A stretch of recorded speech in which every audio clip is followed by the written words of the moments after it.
professor, physician, epidemiologist. I am Dr. Sri Banerjee.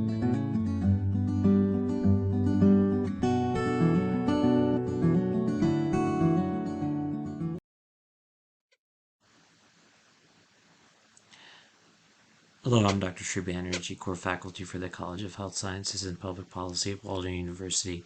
In this video, I'm going to be going over a type of citation which is not commonly used in Walden University, but actually is quite commonly used in a lot of different types of literature.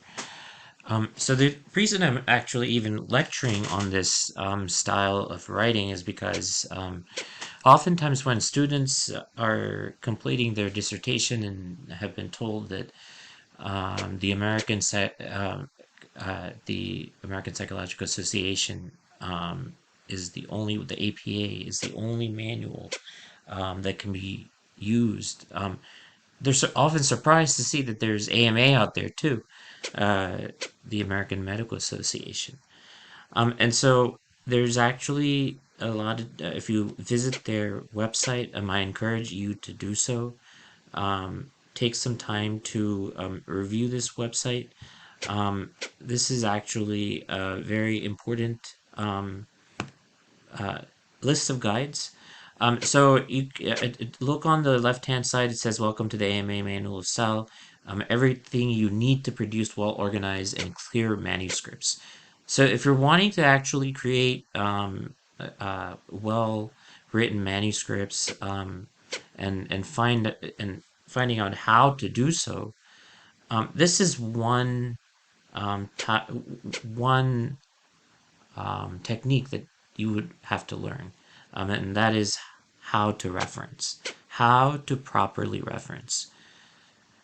So, but before we even get into AMA and into the weeds, I think it's good to note the concept of taking somebody else's ideas and then applying it to your own work.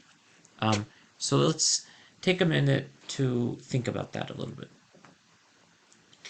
So when you're making a statement, whether it's a medical fact that you're trying to make, so if I make the statement,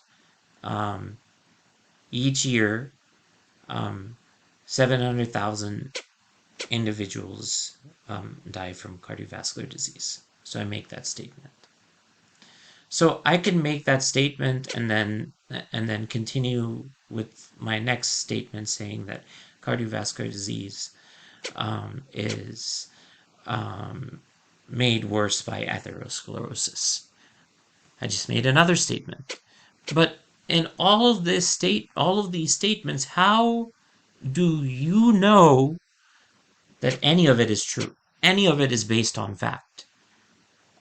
These might be statements I'm just telling you just because it's the numbers I'm just coming up with in my head as I'm going along. So what I'm trying to get at, the point that I'm trying to make, is that you need to be able to place where you got your information from. It's important to be able to place that information. Commonly known pieces of information or common literature, that's not something that you would need to necessarily cite. But whenever there's some information that is not really known, then you want to cite it. And so the way to cite it within the in-text citation is by a superscript.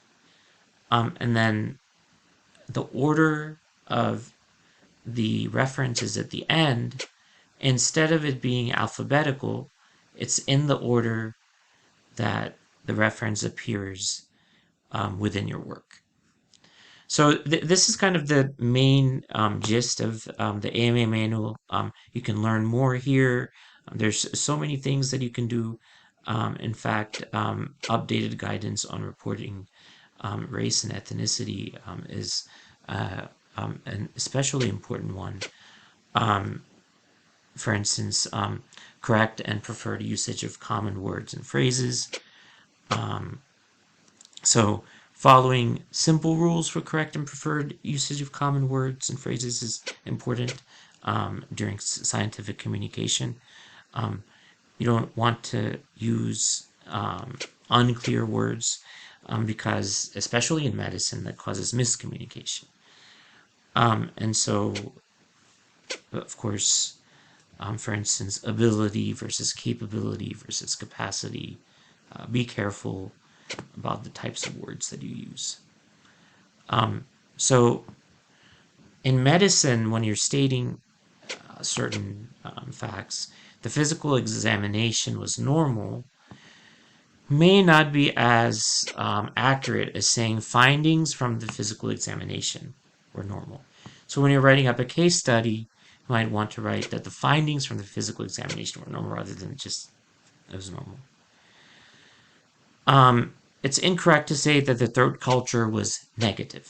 You want to say, be as specific as possible and say the throat culture was negative for beta hemolytic streptococcus or streptococci.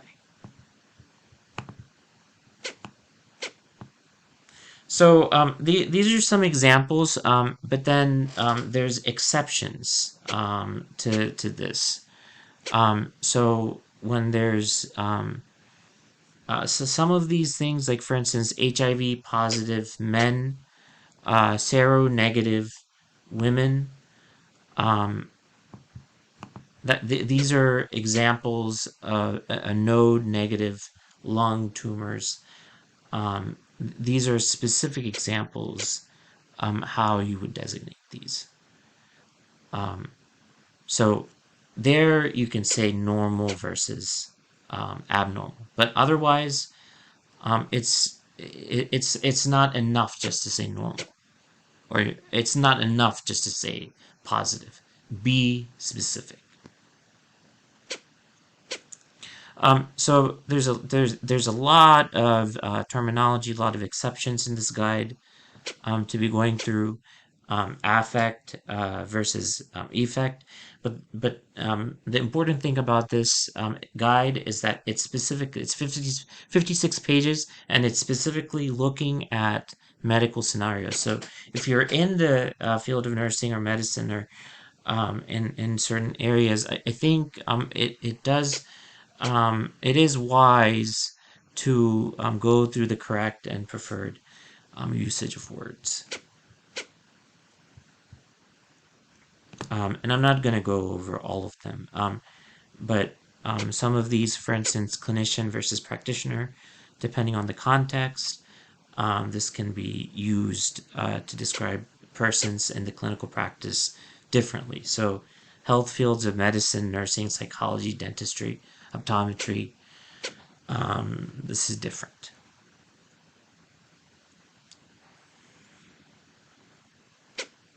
So there's actually some disciplines that use classic versus classical. That's another distinction. So sometimes people will say the classic symptoms of myocardial infarction includes angina, dyspnea, nausea, and diaphoresis. But then classical refers to like for like in humanities. So the historical arts, things like that. So so again, terminology is so important in medicine, and especially distinctions in terminology is important. So although this is not the main focus of AMA, I think it is important to spend some time to look at terminology and wording as it pertains to the medical field.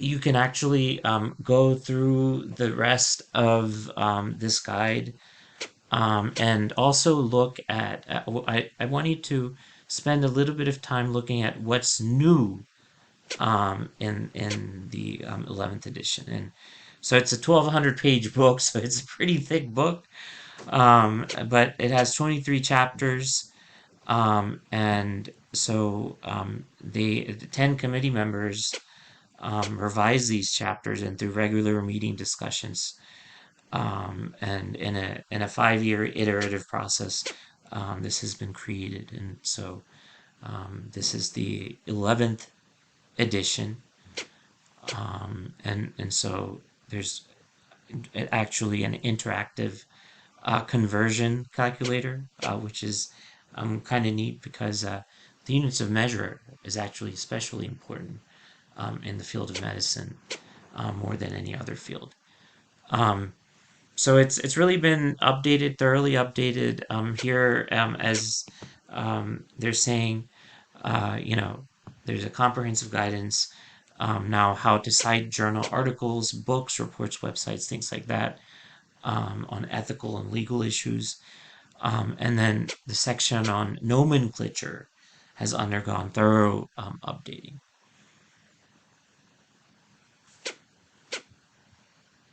So I've really created this guide not as much to tell you how to use AMA, as much as to show you where to find things about AMA within the website. So that's more of the purpose of this tutorial. But you can watch on this AMMO's site tour, and they'll provide you with some of the most important components of this. And this SI conversion calculator is one that they're very proud of. Um, and you can also download this as there's research reports that you can download as PDF. So let's take a look at that. Um,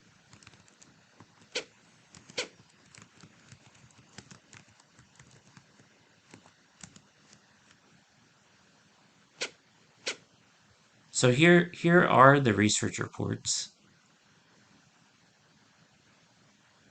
and you would have to, of course, log in for this, but you can kind of read more, and then do this. So, taking a look at this, if you happen to be part of an organization that does have some access to this, then that's great because not everyone does. But this is a really good resource. The American Medical Association Manual of Style, 11th edition, and it goes over everything from punctuation, capitalization, grammar to you know writing. And so the JAMA network, and I've actually published for JAMA, uses this style of writing. So this all of these chapters go through quite a few different things. Chapter number 2 is interesting. Goes through manuscript preparation, and this is actually part of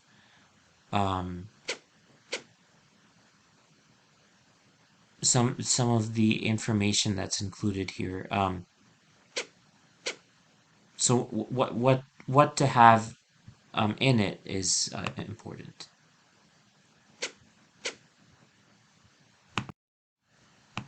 So this is a version that has a subscription. So you can go into and take a look at any of these, and take a look at some of these. Like there's types of articles here. So under types of articles, you have effective communication of scientific information requires content, intended message, audience, and article format. So all of these things are important for effective communication. This is a list of all the different components that are included within this guide, and it's really neat to go through. I encourage you, even if you are not somebody that will be really using this as much, the the manuscript preparation portion is actually really detailed, providing information about titles and subtitles. and headings and subheadings and acknowledgments. Of course, what you're very much interested in, I'm sure, is the references section, which, of course, not only is the references list, references given in text, and so the rule, as I told you with this, is, in the text, the authors may not be named. Like I said, it's numbered. The title may not be given, and the name of the journal is abbreviated only when enclosed in parentheses. So, and then number 4, inclusive page numbers are given. So, this might sound quite different than what you're used to with maybe APA or some other type. So that's the details of this, and then maybe you might be interested in how the tables and figures and multimedia look like, and so they go into the types of tables,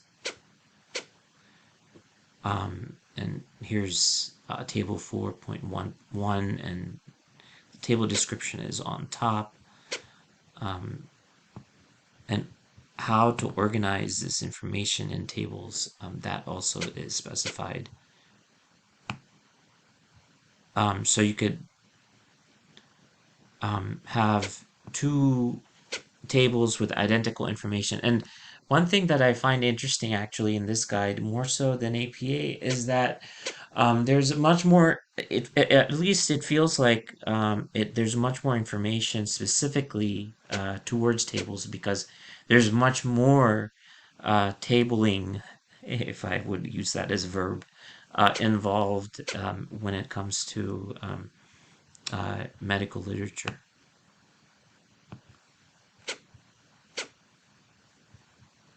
So this is actually from the Framingham criteria.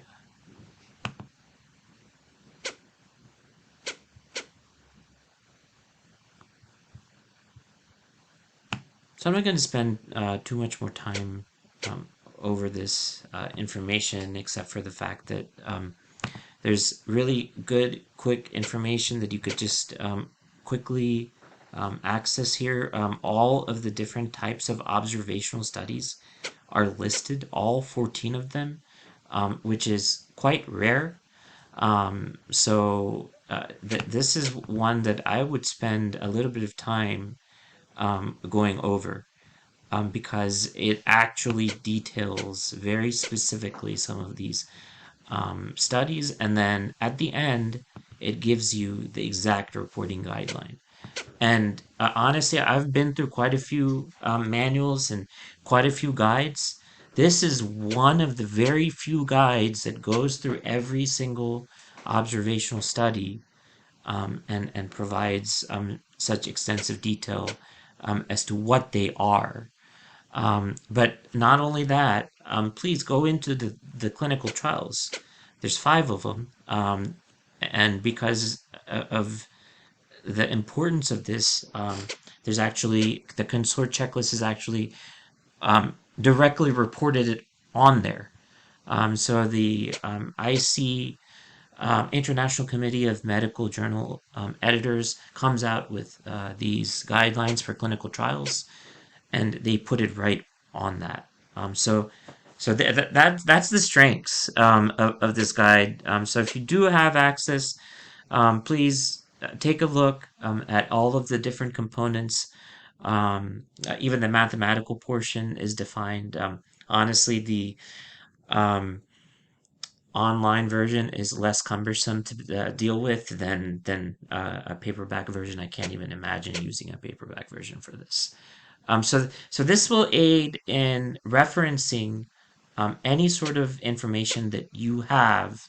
And I started off with that example with cardiovascular disease. So you can use this as a way to reference that information. Thank you for listening.